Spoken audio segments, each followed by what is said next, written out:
Welcome back, everybody, to another inquiry series with Michelle Terrill-Heath, the author of Your Wildest Dreams of Parkinson's Love Story. We have these conversations which are real and raw and wonderful because we get to discuss all about her Substacks. And Michelle, thanks for joining us today. We're talking today a little bit about dementia, which is something that affects a lot of people. And of course, when it deals with people forgetting things, um, that's always very difficult, I think, especially. But we in the Substack you read, we haven't gotten so far in dementia yet. It's like kind of a lighter version of. Right. You want to just start us off with why you wanted to speak about dementia, really? Sure. I like to talk about hard things. That's welcome, buddy, to the show. We're gonna do Let's really talk about hard things hard, and then live the easier. right? But dementia, you know, is a pretty taboo subject. And for me, before Andy got diagnosed with dementia, I always really was afraid of it and felt a lot of fear around the idea of somebody I love getting dementia or me getting dementia or not being in control of your mind or being able to access certain aspects that you've always been able to access is quite frightening. At least it was for me. And so now that I'm in it as a caregiver, I really wanted to I really want to talk about it with people because so many aspects of it are not as bad as I ever imagined. Um, Many aspects are very accessible as far as being able to manage. And then there's some, because now that I'm in it, I have friends who also have family with dementia, and there also is good reason for some of this fear because there are a lot of people who live with dementia who end up getting violent. So there's that aspect too. It's usually later in dementia. And So in the Substack, you do mention a little bit of that fear, which I think is really appropriate because, when people forget where we are or who we are or what's going on, that just seems scary in general. And um, what I like a lot about what you do in your book and who you are, I should say, is that you always are able to take these losses because it's sort of, the Substack is like what is lost and what isn't, that's right. able to sort of give us this lovely balance between, okay, things do get lost, things do get forgotten, and yet there is another possibility within that complexity that exists. And I would say one of the things I really liked here as an anchor was that, you found ways to manage what was lost. So maybe you can talk about that. I think there's something about repetition in there and like Andy can't, he can't remember how to close the door or like lower the window or, small things, but and then even the medical, device that allows you to give him some independence, but also, Yeah. keep him safe, which is the biggest thing about dementia or Alzheimer's, which you also mention in the article for people. Yeah. Well, thank you for that uh, question. The things that I discovered is that there's a lot of people who've studied dementia for an awful long time, and so there's help.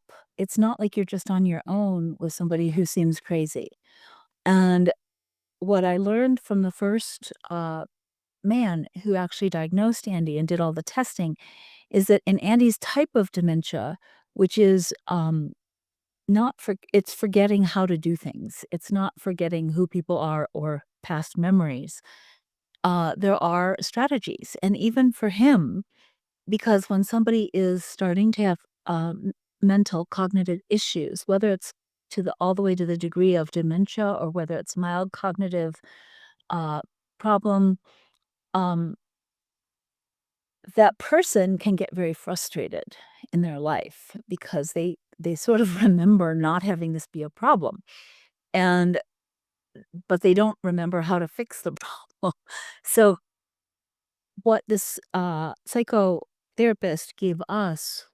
gave Andy and me was the idea that now when you don't know how to do something and you're starting to feel yourself get frustrated, Andy has only 2 options, and you commented on this in the Substack. He has to stop doing what he's doing immediately and just let some time go by and try it again, or ask for help. Those are the options. If there's nobody to ask for help, then you must stop because you're just gonna get frustrated.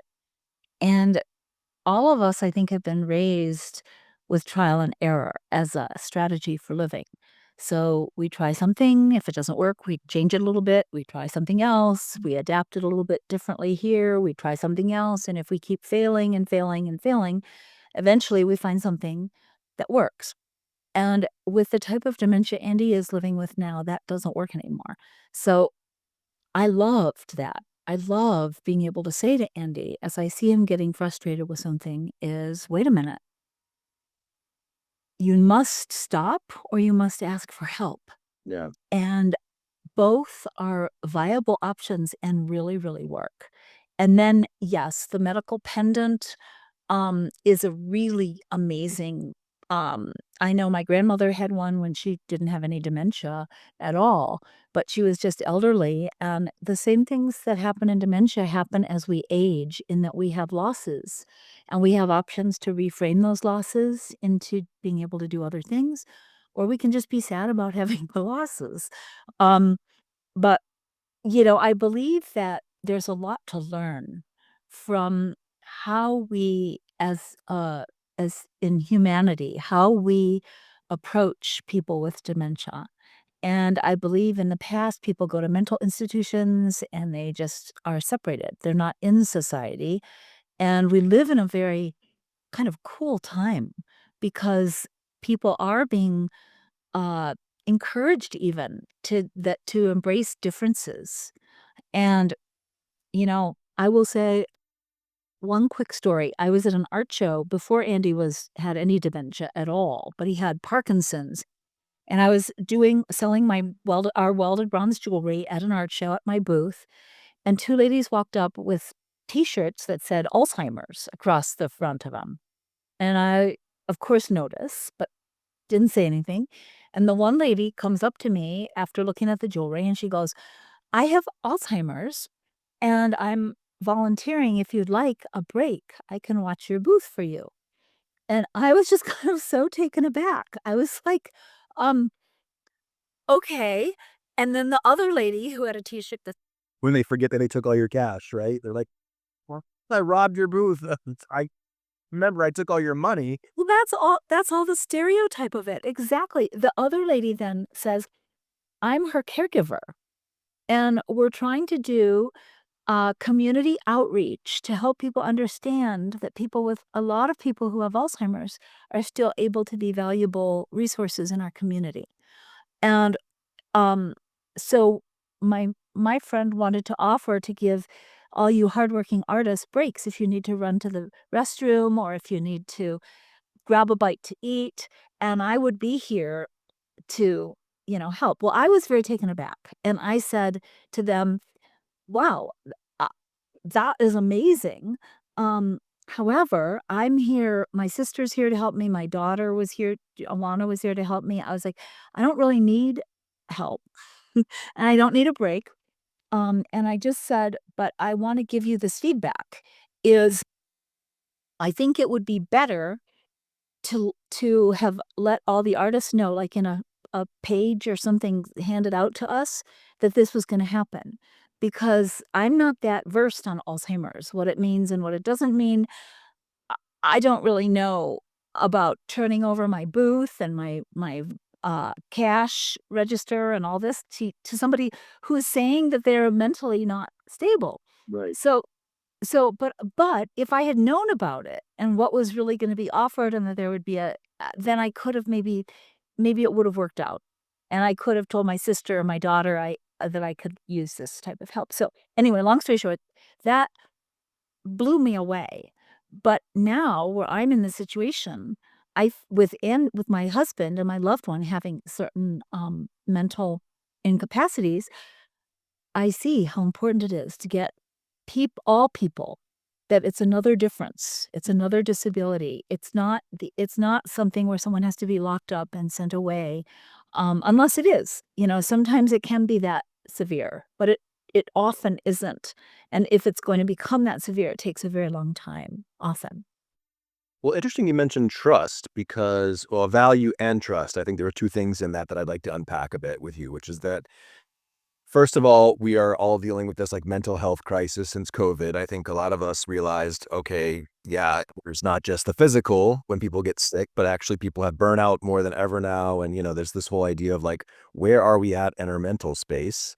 So, and just getting that trust, I think is really true. It's like having talks. Like if you are not reliable and are telling me that you have memory issues or you have depression. I mean, they could be one and the same in some way because people do have stigma against anybody who's not sturdy.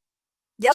And Yeah. so I think including the value, like you mentioned, whether it be in your own family or in your own community, and really just embracing people and seeing them for their value could be a really great positive way to talk about these things, figure out what we can do with the elderly or with our children even, who are also not very capable in some ways. Even the new children coming through today are completely handicapped in many ways, possibly, but, uh, including myself probably as a 45-year-old child.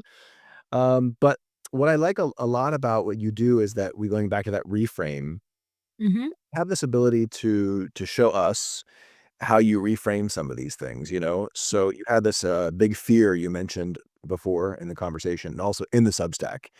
Yeah. Uh, and, somehow you're able to take something you're afraid of, get all of the necessary pieces together on the table, and then look at those pieces in a new way that people don't really are able not usually able to look at. So maybe tell us a little bit before we get off here, Yeah. how do we reframe something? Leave us Yeah. with some kind of I have two really cool things. So, when somebody has dementia, it doesn't mean that they can't still learn.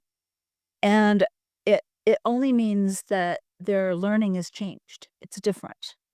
And so I had the privilege of two particular things that I've just recently learned myself and am introducing to Andy and to his uh and to the part of our strategy for his well-being in having Parkinson's.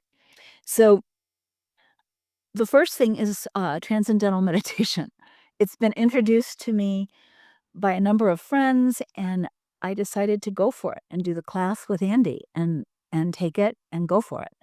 And we are highly enjoying learning about it together. And the meditative process is something that is absolutely accessible to him with dementia, with Parkinson's, with prostate cancer, with all the things he deals with. And um and it's been completely beneficial. The second thing is I had the privilege of taking part in a Flow for Writers program, and there's a man named Stephen Kotler who's doing flow research, and flow is exactly what it sounds like. It's when you're in the flow, think of extreme athletes and think of extreme focus and concentration, and it's something that can be learned. It's in Stephen's research, he's discovered that it absolutely can be learned. Hmm. And so I'm kind of doing like Andy has been an extreme athlete. He's been in flow as a skier, as a runner, as a volleyball player, all these things he's done at high level. And so I'm really excited because not that I'm an expert flow trainer or something, but from what I'm learning, I'm sharing with Andy, and he's learning flow, how to trigger it in his life on a regular basis as a man 21 years into Parkinson's and with dementia. And one of the things at this conference that I took part in that was fascinating to me is that um, Stephen Kotler's work is he's going to expand it to be working with veterans and with people with PTSD, uh, and and how flow can be healing for PTSD and for, extreme situations. So this is a whole new thing. This isn't a medical thing. It's a science-based uh, plan, Mhm. but it's brand new. And so to me, what's exciting is to be able to find ways to ways of to access somebody with dementia that are not the typical thing, like maybe a drug or a pill. I'm also gonna look into some pills and drugs, Yeah. um, through his, primary care doctor and neurologist, because there are certain chemical interactions that can stop dementia from increasing or, help with it, possibly. I'm not an expert on that, so I'm gonna look into that as well. So these are the things that I'm going for, and they're not depressing, they're exciting, and, we it's still to be said if they work. Yeah. But, you know, we'll see. That's fantastic, Michelle. And what I heard in there was like a little bit of the reframe is coming from, finding things that you can learn about that give you value or bring value out and that you can That's right. and things that you can trust because you guys come from a long, time of meditation and holistic healing. And I think even the hybrid situation you just mentioned right now has come from the fact that you have dabbled in EBS surgery and Andy is now, taking um, other other avenues that you guys wouldn't have taken after exhausting so many other avenues. So I love I like I think hybrid is once again it's back to that and, consciousness. It's not either or, it's always and, which is a Stephen Sondheim quote that I love so much. I love that too. Yeah. Yeah, because it's usually the and is oh, it's, and I think that's when you talk about reframing a little bit, Yeah. we go into that panic mode of, "Oh my gosh, I've got dementia," or "My lover's got dementia, my husband's got dementia," and then it suddenly goes into a binary 1 or a 0. It's an either or. Like, "Oh, now we can't do anything together. Now nothing is possible." And it seems like what you've tapped into is sort of that and space, which is like, "Okay, yes, Andy can't do this, and Andy still can do this. Like, stop and ask for help." And I will end on that note because the reason why I did comment on that was I thought that was actually just great advice for anybody, which is that, just if you can't do it, just stop for a hot second. You know what I mean? Like, I love the advice there was put it aside and try it again later. Which is, like today was not the best day in my life, but I do know that if I go to bed tonight, I wake up tomorrow, I can put it aside and try again later. It was just great advice. And then the second part of that was ask for help, which, man, I mean, whether you've got dementia, Parkinson's, you're struggling with mental health out there, All of us can take that as a big lesson. you're a Yeah. human being, ask help. Oh, and I think asking for help doesn't always entail, like, I need help because I'm weak. It's like, I need help to see where I have value. I need help to see where I can learn new things because I can no longer function the way I've been functioning, and that's something that you've really helped me with and so many people in your life, including Andy. So, would you like to say anything else before we, finish our I'll wrap? close on I was gonna read the definition of flow because I think that's a really important thing, and the definition is an optimal state of consciousness where we feel our best and perform our best. Mm, And so feel our best and perform our best is extremely subjective, I was gonna as say you it can can be see. totally yeah, It's whatever that is, and so I just think that that's something that is exciting that that can be learned and that you can be aware that you're in flow. So for sharing that with us, Michelle. And thanks for extending all the gifts that you learn and cultivate in your own life during these challenges and these opportunities, which you have mentioned in your latest Substack. Go read it. Please go to Michelle. Go to her Substack. She's also got a website. You can buy the yep. book. You can go to our YouTube series and check out your stuff. Please Making it easy. Go for it. easy. Go for it. Exactly. But please do, like, subscribe, share, comment would be great. We'd love to hear from you. Share some maybe of your own stories, perhaps. Working on getting more comments. Yeah. Yeah, and maybe just share some things that you'd like us to talk about as well, or for Michelle to explore and unpack. If you'd like them, throw them in the comment section. Thanks so much for joining us again, another Inquiry series, Michelle, and we'll see you next time.